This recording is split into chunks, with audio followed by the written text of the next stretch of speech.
So now we're going to talk about segment number 2.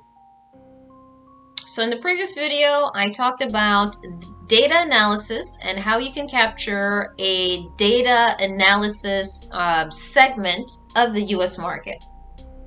So now we're going to talk about accounting. Accounting has been necessary since time memorial. So it's not, if you start an accounting business, unless there are really, unless you're, of course, when you start a business, it's never easy. But accounting is necessary. It's a necessary service. It's required by law, especially if you're a big company. And if you're going to pay taxes. So if you're a legitimate business, you need to have an accountant. Now, what other countries have done, for example, if you look at Singapore and the Philippines and even Pakistan, you have a lot of professionals in those countries that actually do work. They provide work to US companies. And I'm sure also to companies in Europe and Australia. So I'm not familiar with those markets, but I know that for the world's biggest economy, we outsource jobs to Singapore, the Philippines, Pakistan, and India. So now the question is, why don't we do that for Rwanda as well? So one platform that I'm always bidding on, that I'm always on, even if it's just to do some research to see what's going on, is the Upwork platform. So this second segment of capturing an accounting market is going to be done in the following way, and I will explain. So register a US business, call it Accounting US, right? Or Accounting US. This Accounting US business, LLC or corporation, is going to bid for accounting contracts with US clients. All right. One easy platform to bid for jobs is Upwork. So now, bid for contracts on a platform such as Upwork. So for example,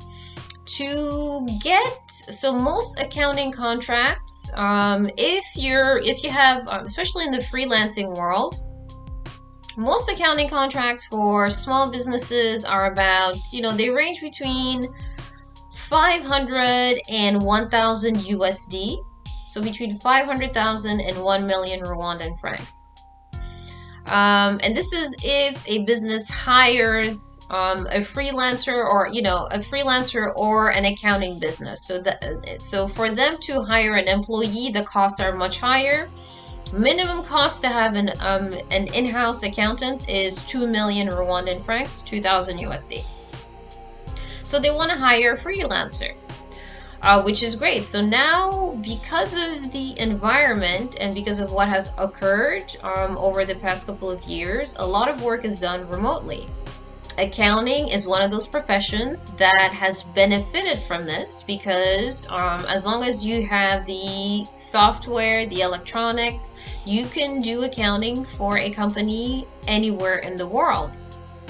Which is why you have a lot of professionals from India, the Philippines, Singapore. That's why they're so successful in getting the work, because they have the training, they can provide the work, and they actually operate on US time. So, for example, if you hired an accountant in the Philippines, even though there's a time difference, they are so professional that they actually operate during US time. So the time difference between the US and the Philippines, I believe it's 12 hours, but they're actually up when businesses, when the business owner is awake in the US. So that's an excellent professionalism. So no reason why we cannot do that in Rwanda. Again, let's go back to what we're going to do. So first, of course, you're going to need to train people. One major software that most business owners use is QuickBooks. and you can get a QuickBooks Pro Advisor or a QuickBooks Accounting Certificate. You can get that training for free. It's free. You don't need to pay to get that training. You just need to go through the material. Then you take a test, an exam, then you get your certificate, and it's free. So the training, again, is free. So what you could do is you can get 10 people to do the training, get the certificate, then they'll be ready to work, right? So it doesn't take long to get those. The training is about, I think it's about maybe 200 hours or something. So within a couple of months, you can get the certificate. Then you'll be ready to work. Then you have your affiliate company here in the United States bidding for jobs, right? So even if the bid rate is really low, so in my example, what I was thinking was, okay, you can get 20 contracts, from Upwork, from the Upwork platform, where the business owner in the US pays you $150 a month. So that's 150,000 Rwandan francs. If you get 20 contracts that pay you 150 every month, multiply that by 12. So in the first year, if you have people trained, then your first year revenue or turnover, as it is explained in Rwanda, can be 36 million. Just like that. And not really just like that, because in order to even get that far, you have to have the training, you have to have the affiliate company that's bidding for jobs, and you have to provide a good service for 1 year. But $150 is, that's something that business owners want. It's affordable. And if you know how to do a good job, that's all you need. So that's the second segment that we can do now. Also, the third segment that we should also look into is the administrative side of any company involved in the capital market. So I mentioned that there is a certificate that you can get from the Capital Markets Authority in Rwanda.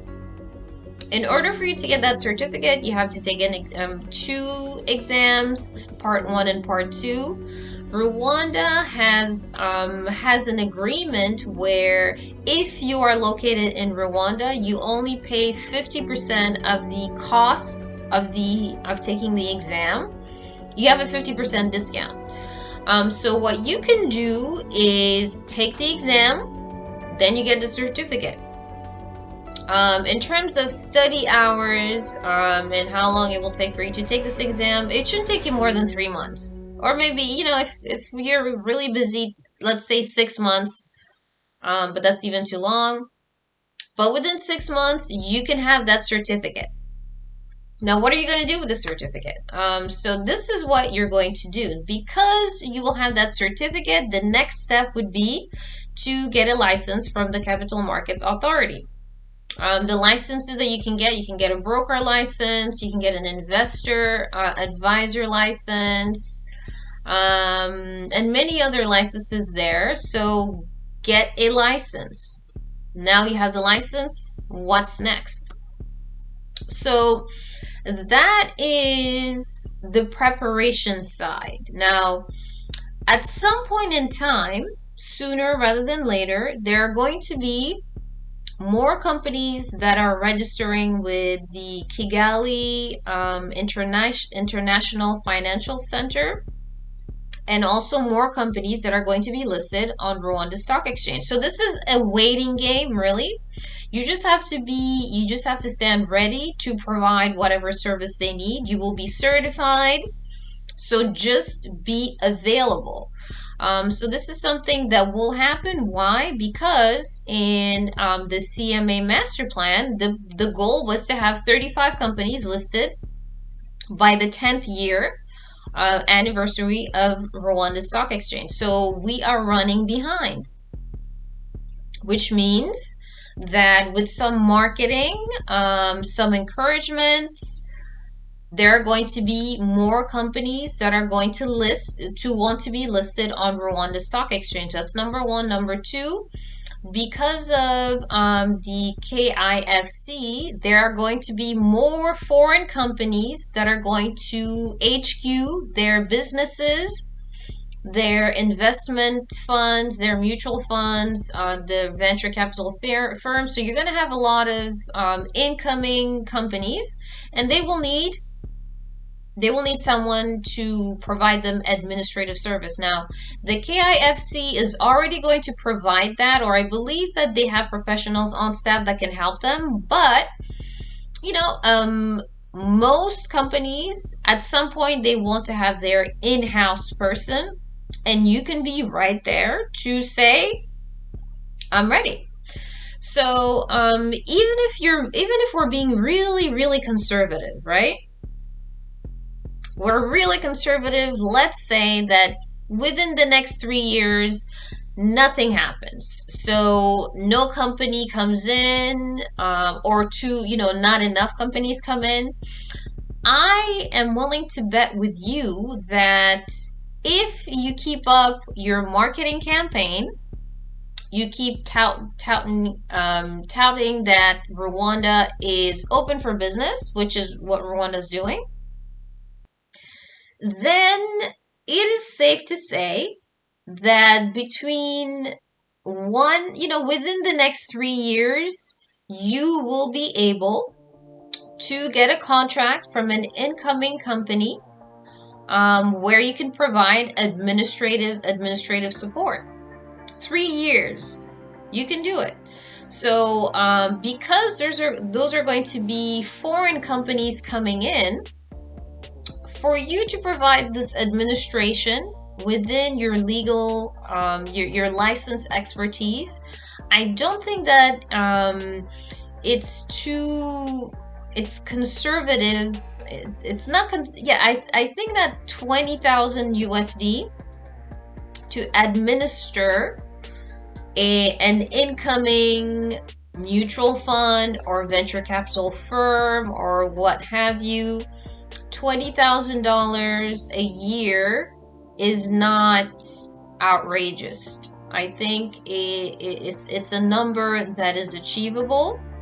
In fact, I think it's conservative, because if you have companies coming in with millions of dollars, so again, just to go back to some of the incentives that Rwanda is giving, if you have a company that comes into Rwanda with $1 million in assets,